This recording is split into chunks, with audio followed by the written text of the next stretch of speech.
देखिए, हम सबको सूचना आयोगों के नकारात्मक पक्ष के साथ-साथ सकारात्मक पक्ष पे भी गौर करना चाहिए। जैसा माननीय शैलेश जी ने कहा कि हर फैसला हमारे हक में हो, अपीलार्थी के हक में हो, ये आवश्यक नहीं। सूचना आयोग कानून और नियमों के प्रावधान के आलोक में फैसले करते हैं और हर साल करोड़ों लोगों को उनकी चाहिए गई जानकारियाँ दिलाते भी हैं। लाखों लोग सूचना अधिकारियों को दंडित भी करते हैं और कुछ मामलों में तो ऐसी स्थिति बनती है कि आयोग के आदेश की अनुपालना लंबे समय तक लंबित रह जाती है और आयोग उस स्थिति में कुछ नहीं कर पाता है। जैसे केंद्रीय सूचना आयोग ने कई साल पहले फैसला दिया था कि सारे मान्यता प्राप्त राष्ट्रीय राजनीतिक दल सूचना के अधिकार के दायरे में आते हैं। सब पार्टियों ने पक्ष विपक्ष की मिलकर इसको सुप्रीम कोर्ट में चुनौती दी और वो मामला अभी तक लटका हुआ है। ऐसी स्थिति में सूचना आयोग असहाय हो जाता है। लेकिन जैसा सौरभ भाई ने कहा, ये बहुत ज़रूरी है कि सूचना आयुक्तों की भूमिका ज़्यादा से ज़्यादा जानकारी दिलाने की होनी चाहिए। जब हम सूचना आयुक्त बने, तो हमारे दिमाग में एक ही बात थी, जब भी सुनवाई करते थे, कि सूचना देने से टाल-मटोल करने का, इनकार करने का, कारण निकालने का, बहाने खोजने का, ये सब काम तो लोक सूचना अधिकारी के स्तर पे हो जाता है और अपीलीय अधिकारी के स्तर पे भी हो जाता है। आयोग को उस पचड़े में नहीं पड़ना चाहिए कि किन-किन कारणों के आधार पे जानकारी देने से मना किया जा सकता है। जनहित में अगर जानकारी है तो स्वविवेक से अपने विवेकाधिकार का उपयोग करके भी जानकारी लोगों को दिलाना चाहिए और ऐसे कई फैसले माननीय शैलेश जी ने भी किए, हमारे समय मध्य प्रदेश सूचना आयोग में भी हुए हैं। लेकिन एक बात सब पार्टिसिपेंट्स को ये भी ध्यान रखना चाहिए कि सूचना आयोगों का एक काम संतुलन साधना भी है। लोक प्राधिकारियों की, लोक सूचना अधिकारी, अपीलीय अधिकारियों का जो मूल दायित्व है, मूल ड्यूटी है उनकी, उसके साथ-साथ हमको ये ध्यान रखना चाहिए कि सूचना के अधिकार का काम उनको एक तरह से अतिरिक्त रूप में दिया गया है। अलग से कोई लोक सूचना अधिकारी, अपीलीय अधिकारी नहीं है कि केवल वो यही काम करेंगे, जैसे सूचना आयुक्त, ऐसा नहीं है। तो इसीलिए इस कानून में एक प्रावधान किया कि इतनी अधिक या ऐसी जानकारी नहीं माँगी जानी चाहिए कि जिससे लोक प्राधिकारी कार्यालय के स्रोत, संसाधन गैर आनुपातिक रूप से प्रभावित हो। इस सूचना आयुक्त ये जानकारी माँगते समय हमको इस पहलू को भी ध्यान में रखना चाहिए। क्योंकि जैसा सुप्रीम कोर्ट ने भी एक मामले में इसी तरह के मामलों के कारण कहा है कि लोक सूचना अधिकारियों से ये अपेक्षा नहीं की जाएगी कि वो अपना ड्यूटी का 70% समय सूचनाएँ इकट्ठी करने और देने में खर्च करें और अपने मूल दायित्व को अनदेखा कर दें।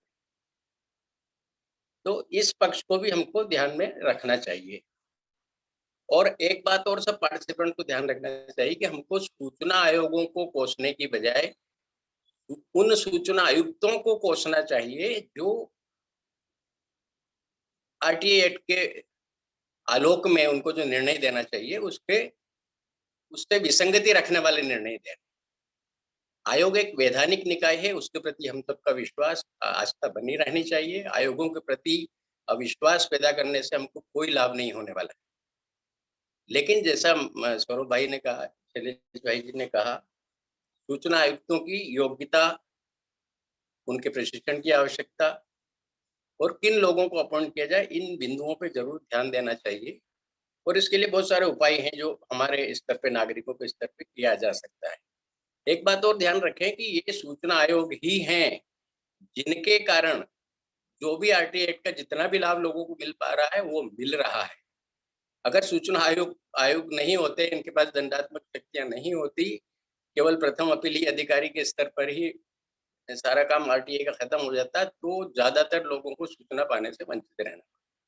सूचना आयोगों का बहुत बड़ा भय लोक सूचना अधिकारियों और अपीलीय अधिकारियों पर रहता है, जिसके कारण बहुत लोगों को बिना अपील में जाए भी जानकारी मिलती है। स्थिति ये है कि हम ज़्यादातर चर्चा उन्हीं मामलों पे करते हैं जहाँ जानकारियाँ नहीं दी जाती या गलत फैसले किए जाते हैं। लेकिन उनकी चर्चा नहीं होती जो अच्छे काम भी आयोगों ने किए हैं। सूचना आयोगों ने, केंद्रीय सूचना आयोग विभिन्न राज्यों में आयोग ने बहुत अच्छे फैसले भी किए, नज़ीर बनने वाले फैसले भी किए और जैसा कहा है कि काफ़ी लोगों को जानकारी भी दिलाई, दंडित भी किया है।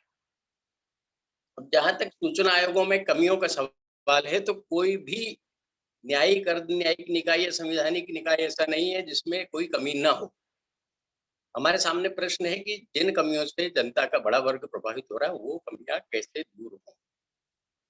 तो एक तो जो प्रयोग हमने किया था मध्य प्रदेश सूचना आयोग में कि सूचना आयुक्त को अपने हर आदेश में के अंत में ये लिखना चाहिए कि इस आदेश की, अगर वो जानकारी देने का आदेश पारित करता है आयोग, तो ये लिखना चाहिए कि वो इतने दिन में इस आदेश का पालन करके सूचना आयोग के सामने प्रमाण सहित पालन प्रतिवेदन पेश करे।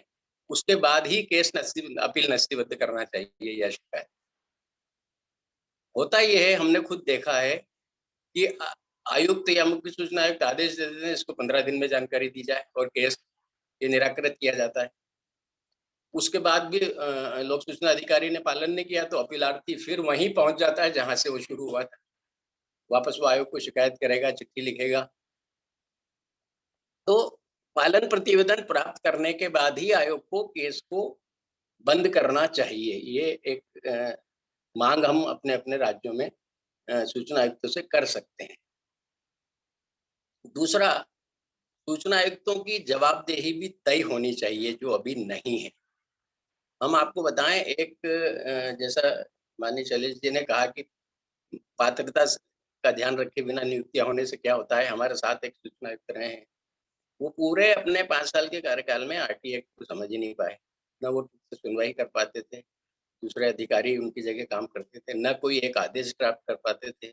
उन्होंने 3-4 भाषाओं में आरटी एक्ट पढ़ लिया लेकिन उनको समझ नहीं, और वो मज़े से अपना ढाई पौने 3 लाख रुपए महीने की तनख्वाह लेते थे, रिटायर हो। कोई ज़िम्मेदारी नहीं कि ये जो लोकधन इस व्यक्ति पे खर्च हुआ, इस नियुक्ति पे खर्च हुआ, उसके लिए ज़िम्मेदार कौन? तो इसलिए सूचना आयुक्तों की नियुक्ति में मेरिट का होना बहुत ज़रूरी है। कानून में आरटीआई में प्रावधान तो है कि कौन-कौन सूचना आयुक्त हो सकते हैं, उनकी पात्रता निर्धारित है और वो ये है, ये धारा 15 में है कि राज्य के मुख्य सूचना आयुक्त और सूचना आयुक्त वही हो सकता है जो विधि का, विज्ञान का या प्रौद्योगिकी का या समाज सेवा या प्रबंध, मैनेजमेंट या पत्रकारिता, जनसंपर्क या शासन प्रशासन में व्यापक ज्ञान और अनुभव रखने वाला हो और साथ में समाज का प्रख्यात व्यक्ति भी हो। ये पात्रता निर्धारित। लेकिन इसके बावजूद हम देखते हैं कि अ, समाज का प्रतिष्ठित या गणमान्य या प्रख्यात व्यक्ति होने की चीज को पूरा गोल कर दिया जाता है जब चयन होता है। एक सर्च कमेटी बननी चाहिए, आवेदनों की शॉर्ट लिस्टिंग होनी चाहिए और वो सब प्रक्रिया में पारदर्शिता अपनानी चाहिए, ये सब होता नहीं। तो अयोग्य सूचना आयुक्त इसके कारण नियुक्त हो जाते हैं। सत्ता, और ज़्यादातर वो सत्ता पक्ष की रज़ामंदी वाले लोग होते हैं, उनकी पसंद के लोग होते हैं। तो इसमें बहुत ज़रूरी है कि जैसा शैलेश जी ने कहा कि इसमें इंटरव्यू हो, या सौरभ जी ने कहा कि पूरी प्रक्रिया को आप सार्वजनिक करिए, किस आधार पर चयन कर रहा है, ताकि अपात्रों का चयन रुके। अपात्र का चयन होने से लोक धन की बर्बादी तो होती है, उनके तनख्वाह और सुविधा के रूप में, इसके अलावा जनता बहुत बड़े रूप में प्रभावित होती है। जिससे और अयोग्य लोगों की नियुक्ति से शासन को कोई लाभ भी नहीं होता। केवल वो अपने आदमी को उपकृत करने के लिए सीट पे बिठा देते, उससे उन्हें भी कोई लाभ नहीं। सब तर ये चीज़ें जो शासन में बैठे लोग हैं, उनको समझाई जानी चाहिए। हमने तो ऐसा प्रयास किया भी है। दूसरा, जैसे जजेस के लिए या आईएएस के लिए, आईपीएस के लिए या एक बाबू के लिए भी एक प्रशिक्षण की व्यवस्था है कि उसको जिस काम के लिए नियुक्त किया गया है, उस काम की उसको ट्रेनिंग दी जाए। ऐसी सूचना आयुक्तों के लिए भी ट्रेनिंग होनी चाहिए। इस ये बिना ट्रेनिंग के क्या होता है, एक तो मैंने उदाहरण बताया कि 5 साल तक आपके कार्यकाल पूरा हो गया आयुक्त का और वो आरटीआई एक्ट ही नहीं समझ पाए। एक दूसरे सूचना आयुक्त ने जो हमारे साथ थे, कानून को ठीक से नहीं समझने के कारण प्रशिक्षण के अभाव में उन्होंने आदेश में लिख दिया कि आरटीआई एक्ट के तहत सूचना आयोग को लोक सूचना अधिकारी को दंडित करने का कोई अधिकारी प्राप्त नहीं। ऐसी अंधेरगर्दी भी इस प्रशिक्षण के अभाव में, कानून की जानकारी के अभाव में ऐसी अंधेरगर्दी भी हो जाती है। और जैसा सौरभ जी ने कहा, सबसे बड़ी दिक्कत है रिटायर्ड नौकरशाहों को सूचना आयुक्त बनाया जाना। अगर नौकरशाहों की कार्य प्रक्रिया पारदर्शी होती, तो आरटीआई एक्ट की आवश्यकता ही नहीं पड़ती। जो सरकारी अधिकारी कर्मचारी हैं, उनकी जानकारियां दबाना छिपाने की जो प्रवृत्ति है और उसके पीछे मूल कारण भ्रष्टाचार है, उसके कारण ही तो आरटीआई सूचना का अधिकार देने की मांग भारत की जनता ने उठाई और ये अधिकार हासिल किया। उन्हीं अधिकारियों को रिटायर होने के बाद आप सूचना आयोग के पद पे बिठा देंगे, तो जो 30-40 साल की नौकरी में उनका जो माइंडसेट रहा, वो रिटायर होने के बाद यानी बुढ़ापे में बदल जाएगा, इसकी उम्मीद बहुत कम। और रिटायर्ड नौकरशाहों के ये ज़्यादातर शिकायत जो पार्टिसिपेंट्स की या लोगों की सूचना आयोगों के प्रति है, वो ज़्यादातर रिटायर्ड नौकरशाहों से जुड़ी। शैलेश जी जैसे, अजय उत्प्रेती जी जैसे, राहुल सिंह जी जैसे जो सूचना आयुक्त समाज से बने हैं, सोशल सिविल सोसाइटीज़, उन सबके ज़्यादातर लोगों के कार्यकाल को जनता याद करती है, सराहती है। क्योंकि समाज के लोगों को अगर सूचना आयुक्त बनाया जाता है, तो उनकी प्रतिबद्धता पूरी तरह समाज के प्रति होती है। जबकि रिटायर्ड नौकरशाहों की अपनी जो बिरादरी रही है सरकारी अधिकारी कर्मचारी उसके प्रति, ये बहुत बड़ा एक माइंडसेट का अंतर होता है। तो हमको अपने जो भी शासन प्रशासन में लोग बैठे हैं, जनप्रतिनिधि हैं, सांसद विधायक, उनके ज़रिए ये माँग उठाई जानी चाहिए कि अधिक से अधिक लोगों को सूचना आयुक्त के पदों पर सिविल सोसाइटी के लोगों को ज़्यादा से ज़्यादा बनाया जाना चाहिए और ऐसा सरकारी आयोग आयोग जो सुशासन के सुझाव देने के लिए भारत सरकार ने बनाया था, उसने भी ये सुझाव दिया है और बाद में वीरप्पा मोइली कमीशन बना प्रशासनिक सुधार के लिए भारत में, उसने भी सुझाव दिया कि सूचना आयोगों में रिटायर्ड नौकरशाहों के बाद उनकी बजाय ज़्यादा से ज़्यादा समाज के योग्य लोगों को नियुक्त किया जाना चाहिए। दूसरा, एक दिक्कत ये आती है जैसा हमने मध्य प्रदेश आयोग में रहते हुए देखा कि सेकंड अपील से संबंधित नियम और शिकायत से संबंधित उनकी जानकारी कई सारे आम लोगों को नहीं होती। जैसे मध्य प्रदेश में नियम है कि सेकंड अपील के 3 सेट भेजना ज़रूरी है, लेकिन इस नियम को कहीं प्रचारित नहीं किया गया। तो लोग 1 सेट भेज देते हैं, तो हम तो ये करते थे कि 1 सेट भी भेज दिया तो हम आयोग के खर्चे पे 2 सेट और वहीं फोटोकॉपी करा के तैयार करा लेते थे। लेकिन ज़्यादातर आयुक्त उ उस अपील को नस्तीबद्ध कर देते थे कि ये नियमानुसार नहीं पेश की गई है अपील क्योंकि इसमें 3 सेट नहीं तो इसको बंद किया। अब अपीलार्थी को पता ही नहीं है, आपने कानून उसको जानकारी नियम की दी नहीं, उसकी कोई गलती नहीं इसमें और आप उसका मामला नस्तीबद्ध किए दे रहे हैं। और उसकी सूचना भी उस अपीलार्थी को नहीं दी जाती कि मतलब आपका मामला बंद कर दिया गया है, वो तो उम्मीद में बरसों बैठा रहता है अपीलार्थी। तो ये भी वेबसाइट के ज़रिए और भी जो संवाद और प्रचार के माध्यम हैं, उनके ज़रिए ये सारे नियम जो भी अपील से संबंधित है, वो सार्वजनिक किए जाने चाहिए। एक और बात सूचना आयोगों में जो हमने पाया केंद्रीय सूचना आयोग और विभिन्न राज्य सूचना आयोगों में, बजट की कोई कमी नहीं होती है। केंद्र सरकार, राज्य सरकार से जो बजट आयोग माँगता है, वो दिया जाता है।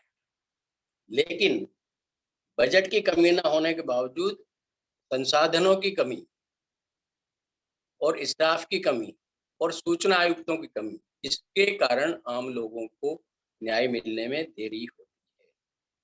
और एक और बात आयोग का जो स्टाफ है, वो भी आरटीआई एक्ट से संबंधित जो कायदे नियम हैं, उनसे प्रशिक्षित नहीं होता है, वाकिफ़ नहीं होता है, इसके कारण भी लोग अनजस्टिस के शिकार बनते हैं। जैसे हमने यहाँ मध्य प्रदेश के आयोग में देखा कि किसी ने अपील की, वो 2 साल बाद हमारे सामने पेश हुई सुनवाई के लिए और तब देखा कि ये अपील तो केंद्रीय सूचना आयोग के क्षेत्राधिकार की है, राज्य सूचना आयोग इसकी सुनवाई कर ही नहीं सकता है। जैसे क्षेत्रीय ग्रामीण बैंक की है। अब अपीलार्थी ने अनजाने में अ राज्य सूचना आयोग को अपील भेज दी। 2 साल और आयोग के कर्मचारी चूँकि कानून में प्रशिक्षित नहीं, उनको पता नहीं कि कौन-सा मामला केंद्रीय सूचना आयोग के क्षेत्राधिकार का है, कौन-सा राज्य सूचना आयोग का। उन्होंने अपील रजिस्टर्ड कर ली। 2 साल बाद सुनवाई हुई तब पता लगा कि ये तो मामला यहाँ का है ही नहीं, केंद्रीय सूचना आयोग में जाना चाहिए। तब 2 साल बाद वो अपीलार्थी केंद्रीय सूचना आयोग में भी अपील नहीं कर सकता क्योंकि उसकी अपील मियाद पार हो गई। तो ये आयोग के स्टाफ का प्रशिक्षण भी बहुत आवश्यक है कि किन मामलों को आपको पंजीकृत करना चाहिए और किन को कारण बताते हुए वापस लौटा देना चाहिए ताकि समय रहते अपीलार्थी उसकी कमी दूर कर सके या ठीक जगह अपनी अपील या शिकायत कर सके। कई बार बहुत हमने देखा रूटीन में, क्योंकि स्टाफ का कोई ट्रेनिंग नहीं है, तो डाक से जैसे अपील आई, आवक-जावक ने दर्ज की और सूचना आयुक्त के रीडर के पास भेज दी, रीडर है उसको रजिस्टर्ड कर लेता है और सुनवाई लगा देता है। साल 2 साल बाद उन कमियों का पता लगता है और वो अपील फेल हो जाती है। तो समय पे अपील के रजिस्ट्रेशन से पहले ही उसकी प्राथमिक जाँच होनी चाहिए अपील या शिकायत की, और अगर वो मानदंड को पूरा नहीं करती है तो उसको लौटा देना चाहिए कारण बताते हुए। इससे काफ़ी लोग न्याय मिलने से जो वंचित रह जाते हैं, वो स्थिति बदल सकती है। दूसरी बात, कई सूचना आयोगों में जो काम करने का सिस्टम है, सूचना प्रौद्योगिकी से जुड़ा, कंप्यूटर, लैपटॉप आदि या इंटरनेट, ये इतना पुराना है, बाबा आदम के ज़माने का, कि बहुत स्लो चलते हैं। कंप्यूटर, नेट की स्पीड बहुत कम है, जिसके कारण भी काम में देरी होती है, जिससे कम केस डिसाइड हो पाते हैं और लंबे ज़्यादा खींचते हैं। जबकि केंद्र सरकार की तरफ से ये प्रावधान किया गया है कि अगर कोई भी सूचना आयोग भारत सरकार को प्रस्ताव भेजता है कि उसको टेक्निकल अपग्रेडेशन के लिए अपने सिस्टम को ये काम कराने हैं, उसके लिए इतने बजट की आवश्यकता है, तो केंद्र सरकार उसके लिए ग्रांट देती है। लेकिन सूचना आयोग ये ग्रांट भी नहीं माँगते हैं। इसका नुकसान भी आम लोगों को होता है। और सूचना आयुक्तों की कमी की स्थिति की सबसे गंभीर स्थिति तो झारखंड का उदाहरण हमारे सामने है। जहाँ हाई कोर्ट फैसला दे चुका है कि सूचना आयुक्तों की नियुक्ति इतने दिन में की जाए, उसके बावजूद आज तक नहीं की गई। और वो भी झूठा बहाना लेके नहीं की गई कि चूँकि यहाँ विधानसभा में कोई विपक्ष का नेता तय नहीं है, इसलिए नियुक्ति नहीं हो सकती। जबकि इस कानून में स्पष्ट है कि कोई नेता प्रतिपक्ष नहीं है, तो भी सबसे बड़े विपक्षी समूह के नेता को सूचना आयोग की चयन समिति में रखा जा सकता है। एक में प्रावधान, इसके बावजूद झारखंड सरकार नहीं नियुक्त कर रही है। मध्य प्रदेश में सूचना आयुक्तों के लिए जो अब काफ़ी लोग रिटायर हो गए सूचना आयुक्त, उनके लिए विज्ञापन सरकार ने निकाला था, आवेदन माँगे थे, उस बात को करीब 6 महीने निकल गए। आज तक नियुक्ति आदेश नए जारी नहीं हुए। तो जो सूचना आयुक्त कम है, अपीलें ज़्यादा हैं, तो स्वाभाविक है कि उनके निपटारे में समय लगेगा। इसके अलावा एक सुझाव है हमारा कि ये चूँकि सरकार के स्तर पे लोक सूचना अधिकारी और अपीलीय अधिकारी को जो समय-समय पे प्रशिक्षण होना चाहिए, वो नहीं हो रहा है तो बहुत कम मात्रा में हो रहा है, जिसके कारण लोक सूचना अधिकारी और अपीलीय अधिकारी के स्तर पे लोगों को न्याय नहीं मिल रहा है। उनको सूचना आयोग तक जाना पड़ रहा है, इसमें उनको समय बहुत लग रहा है। कई बार तो साल 2 साल मिली सूचना किसी काम की नहीं होती, जिस प्रयोजन से माँगी गई। इस स्थिति से बचने के लिए लोक सूचना अधिकारी और अपीलीय अधिकारियों के प्रशिक्षण कार्यशालाएँ स्वयं आयोग भी आयोजित कर सकता है, और हमने अपने कार्यकाल में कई जिलों में जाके कार्यशालाएँ आयोजित की है और उसके बाद वहाँ उन जिलों में स्थिति में बहुत सुधार आया है। किसी को दंडित करने की ज़रूरत नहीं पड़ी, लोक सूचना अधिकारी, अपीलीय अधिकारी ठीक से काम करने लगे, क्योंकि उनको अच्छा और बुरा दोनों पक्ष समझाए गए। तो ये काम भी सूचना आयोग के स्तर पर होना चाहिए। एक और बात जो निखिल डे ने हमारे सामने एक वेबिनार में इसमें रखी थी कि सूचना आयोगों को कम से कम महीने में एक बार जनता के साथ, स्वयंसेवी संगठनों के साथ, आरटीआई कार्यकर्ताओं के साथ संवाद करना चाहिए, जन सुनवाई जैसा कार्यक्रम करना चाहिए, लोगों से फीडबैक लेना चाहिए। ये हमने अपने कार्यकाल में अपने स्तर पे किया था, जब भी जिलों में ये कार्यशालाएँ जाते थे, तो जनता के लिए भी अलग से सत्र रखते थे। लोक सूचना अधिकारी, अपीलीय अधिकारियों को अलग से रखते थे, उनकी परेशानियाँ भी जानते थे, उनका समाधान भी करते थे और उन्हें समझाते थे कि आरटीआई जितना आम लोगों के लिए फ़ायदेमंद है, उतना ही आप लोगों के लिए भी है। क्योंकि बहुत से लोक सूचना अधिकारी, अपीलीय अधिकारी या गवर्नमेंट सर्वेंट के सर्विस संबंधी मामले आरटीआई के कारण सॉल्व हुए। एक जगह तो हमें कलेक्टर ने एक कार्यशाला में शिकायत की कि मुझे मेरी सर्विस बुक नहीं दी जा रही है, बताइए क्या करें? हमने उनको रास्ता बताया, तुरंत उनको सर्विस बुक मिल गई आके। तो उनको अगर ठीक से समझाया जाए लोक सेवकों को आरटीए के बारे में, तो स्थिति में काफ़ी सुधार हो सकता है और आयोग इस मामले में अपनी भूमिका निभा सकता है। मेरा एक ही निवेदन है कि सौरभ भाई ने जो बहुत अच्छे बिंदु उठाए, माननीय शैलेश जी ने उठाए और हमने जो बातें कही, इन सब बातों को लेके हमको कोई योजना बनाकर केंद्र और राज्य सरकारों को, मुखियाओं को ज्ञापन भेजने चाहिए, एक व्यवस्थित योजना बना के सिलसिलेवार। और जो जनप्रतिनिधि हैं हमारे सांसद, विधायक आदि, उनके माध्यम से सदनों में भी ये मुद्दे उठाए जाने चाहिए और मीडिया के माध्यम से भी सार्वजनिक किए जाने चाहिए। एक और बात, जो बहुत महत्वपूर्ण है कि सूचना आयोगों के काम की मॉनिटरिंग नहीं होती। कोई जवाबदेही तय नहीं है सूचना आयुक्त की, 1 साल में कितना काम करेगा, कितने बजे ऑफिस आएगा, जाएगा, पूरी छूट है। कोई हाज़िरी रजिस्टर पे साइन नहीं होते। तो ये जवाबदेही भी तय होनी चाहिए और मॉनिटरिंग होनी चाहिए। मॉनिटरिंग का काम केवल हमने करते देखा एकमात्र एनजीओ की संचालक अंजलि जी भारद्वाज। वो केंद्रीय सूचना आयोग में भी विभिन्न सूचना आयोगों में जाती है, आयोग के साथ बैठक करती हैं, उनका पूरा कामकाज समझती हैं कि आपके पास कितनी अपीलें हैं, कितनी का निराकरण हुआ, कितने समय में, कितनी पेंडिंग है, इसके कारण क्या-क्या रहे और इस तरह का सारा डाटा इकट्ठा करके फिर उसकी रिपोर्ट पब्लिश करती, जो इंटरनेशनल लेवल पे भी जाती। और केंद्रीय सूचना आयोग के सम्मेलन में भी वो अंजलि जी उस रिपोर्ट को पेश करती। तो इससे भी एक दबाव सूचना आयोगों पे बनता है कि कहाँ कौन-कौन से आयोग काम के मामले में बहुत फिसलती हैं, कहाँ-कहाँ क्या कमियाँ हैं और सरकार को उसके लिए क्या-क्या करना चाहिए, ये बिंदु वो सार्वजनिक रूप से सबके प्रकाश में लाती है। ऐसी मॉनिटरिंग का प्रयास राज्यों के स्तर पे भी हम नागरिकों के संगठन कर सकते हैं। धन्यवाद।